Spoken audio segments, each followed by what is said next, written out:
Today I'm going to be delving in a little bit to what's upcoming, which is the High Holy Days in the Jewish tradition. And Rosh Hashanah is the head of the year. It's like the birth of the year. It's starting from that place. So it's about starting from somewhere that it starts as one point and then it can build into two. So it could be good or bad. At every point, those 2 points are moving together. So you're starting, it's about coming to the beginning of a place that there's nothing to get yet, because everything you get, you also have to give. Every blessing you get also has a curse. Every challenge you have also has a strength you gain. So you're starting from the middle, from point 0, and then you know that everything can go into 2. So if you go up, you know what goes up has to go down, and so on. So there's a wellspring of mercy. We want to pivot to softness, which flows so easily that it transfers all that has been misplaced. In other words, everything we're desiring that I want to get to over here, we give it away. We give away everything we get, and then we don't have this issue with the one point getting further and the other point has to catch up. We have to give. So we want to give away as we're getting. This is like, let's say we want to be recognized. So, we want recognition this year. We also have to give recognition, and that is a way to balance. Just as much as, the dark side of it is, as much as I'm recognized is as much as I'll be ignored. No, as much as we're recognized is as much as we could do the recognizing. So there's nothing really to get. We already have everything. For example, if we could give as much, and if you think about it, you could give as much recognition, just find ways to give it, as you want. If you knew that, you could, like it's above cause. It's above cause. That's consciousness, and below is what's unconscious, is the effects. So if you knew that the effects, if you could be the cause of more recognition in your life, you would do it. And, fleeting desires could be replaced with true spiritual ones. Like, I want to be able to find ways to give recognition, right? Let's say I want recognition. I'm going to find ways to recognize everybody, to recognize them for their achievements, for their beauty, and let them deal with if they're being too recognized. If they're getting too much recognition, let them give away some recognition and pay it forward, right? So there's this true spiritual desire to connect with God, which is, and what I said about recognition, you could look at that for anything. It could be gratitude. You want to feel more grateful, so be grateful for others in your life and people will be grateful for you. You want to feel more humble, then, don't compare yourself to others, and then people will stop comparing to you, and you won't have to be so arrogant in yourself and look down at everybody or think that everybody else doesn't relate to you, or and feel different. And the same is true, of course, with success. You want to feel successful, then contribute to other people's success. They want to accomplish their project, but they need a little bit of something you could do. Just do it, and then that'll fill up the whole vessel for your success. So conscious beings are in a virtual reality suit. This is where we don't give our precious divine energy in the 10th dimension of Malchut. Malchut is considered the mouth, like where we co-create from, or the completion, like the feet. It's like this desire to connect to God is coming from a place of short circuits, identities, and mistakes, because that means we're not already in the God field, right? If we are, I am God. It's sometimes really scary to say that. I recognize that, and I'll own that for everybody. But if I am God too, and I'm a part of God, then the times where I'm short-circuiting is obviously, when I'm like, oh, if I don't have the power to give recognition, it's already inside of me. In other words, if I don't have the power to give recognition to others, and I need them to recognize me, then we're kind of like we can be in jealousy and blame and loneliness, unlovability, self-loathing. We could be self-opposing. We could be in self-captivity. And versus if we go into this like hologram idea that instead we come from the underbelly, there's enough recognition I can give to myself and others, and it's like when I'm in my essence, there is enoughness. It cancels out the not enoughness. There's not enoughness, which feels like there's not enough, but then you're not enoughness when you're unlimited, because you can't be not enoughness. You have to be not enoughness and enoughness. So if that's to be recognized, you have to be unrecognized, and then you could be recognized. So it's this idea that we don't give our precious energy in this dimension of where we could see everything physically and it makes a difference to something that's an effect. We want to be like part of the cause. So we restore everything. I am the brilliant light I always was, even in the illusions that scared me to think the universe abandoned me, or I'm not cared for, or maintained, or sustained. To restore is to recognize, is like the word in the beginning means it's not becoming. You're not becoming this, you are this. And we restore, recognize, and this is about overriding that not enoughness, the lack, and giving uncomfortably, which is like, oh, but I don't have recognition to share with anyone. This is what elevating the desire is. I want to become the recognizer. I want to become the one who gives recognition, and then I'll get, because as much as I'm giving recognition, I'm going to have to, recognition's going to chase up and say, I want to restore my balance, and you're going to get recognition. So it's like we override this uncomfortable feeling of I have to give more recognition than I have, or I have to give more care. Let's say for me, I really want care. I'm going to have to give a lot of care, as much care as I want. So that's when we're in the protection of a belief system,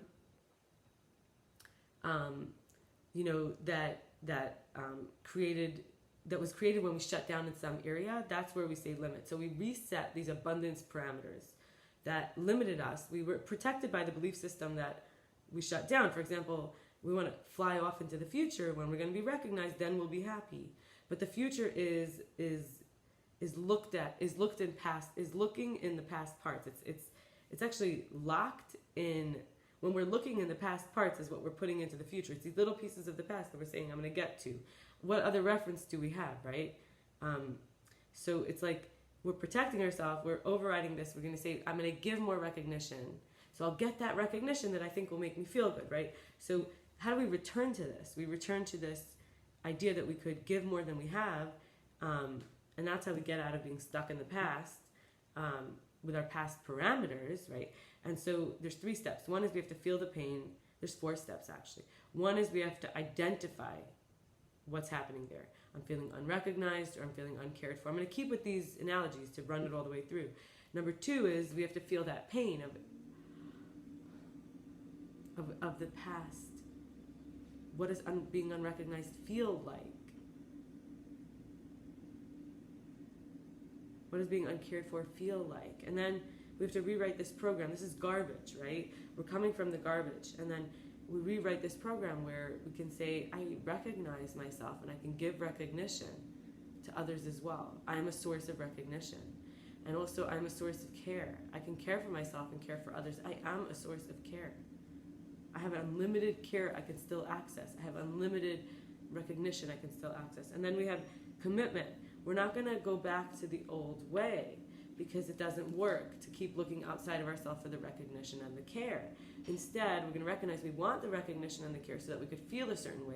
So now we're going to start to learn how to connect with that state of being the source of what we're looking for.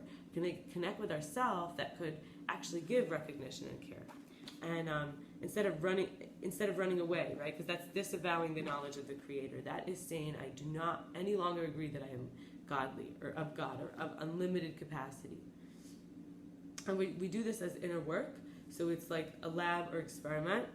I was educated to be a scientist, a researcher. So we're following, tests to see whether we actually learned, grew, developed, where we've evolved, elevated our desires to godliness and highness, really, when we're in the moment, like when real life is happening. So we see, how did I show up in that? How did I survive?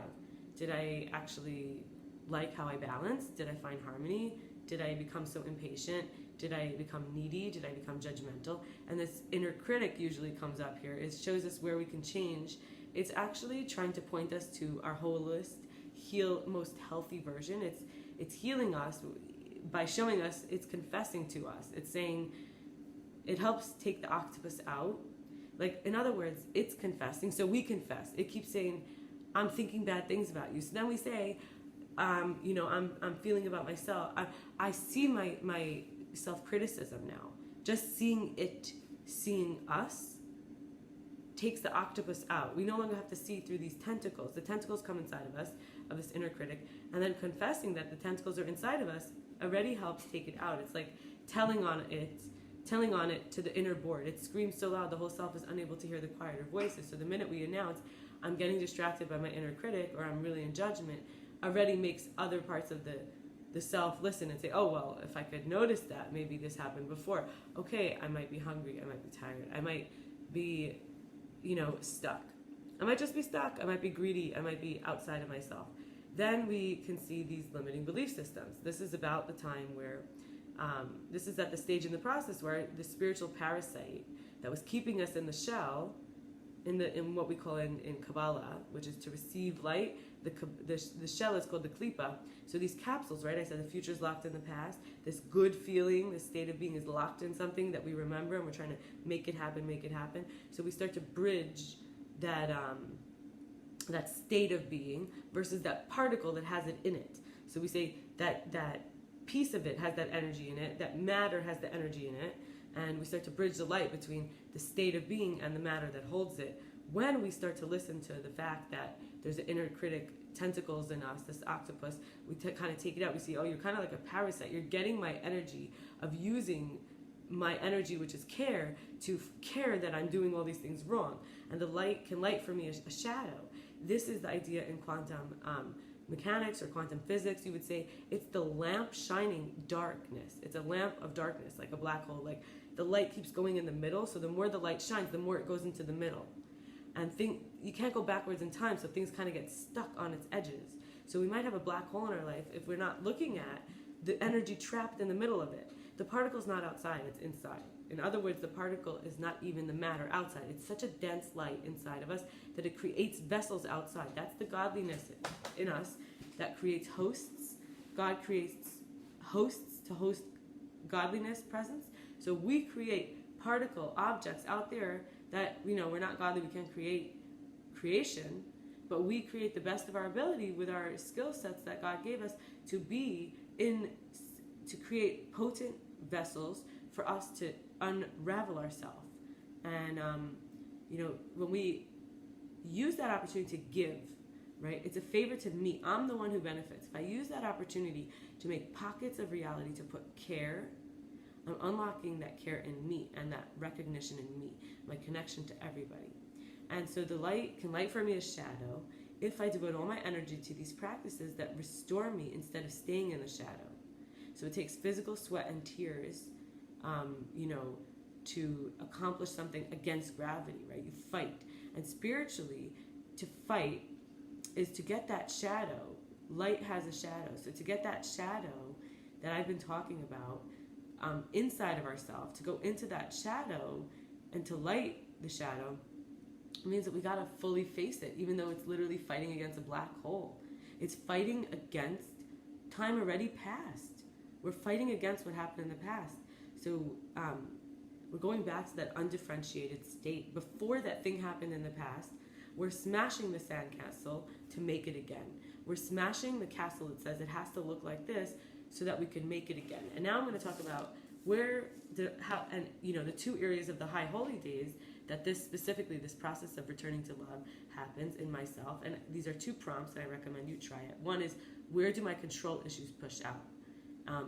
So I wrote some things down. When people waste my time or energy or thoughtfulness, when people doubt me or invalidate me, when people have an agenda or overly dominant expectations or pushiness, when I don't get alone time or quiet time and people start feeling unpredictable and disruptive, when I'm avoiding being shocking or pitiful, which to me feels like I'm being obscene or I'm being pathetic, and so I only want people to know certain things about me or see me in a specific way. In my home, where things go, and how much stuff and household goods someone uses, like home factors. And finally, when I lash out because I feel like someone is trying to corner me or pigeonhole me, I feel trapped. And then, how do I define my own innocence? That which I wouldn't want to be done to me, I won't do to others, and I reflect on it. Right? So this is that, keeping that balance. So control issues is as much as I'm being controlled is as much as I'll try to control. As much as I'm trying to control is as much as I'll be controlled.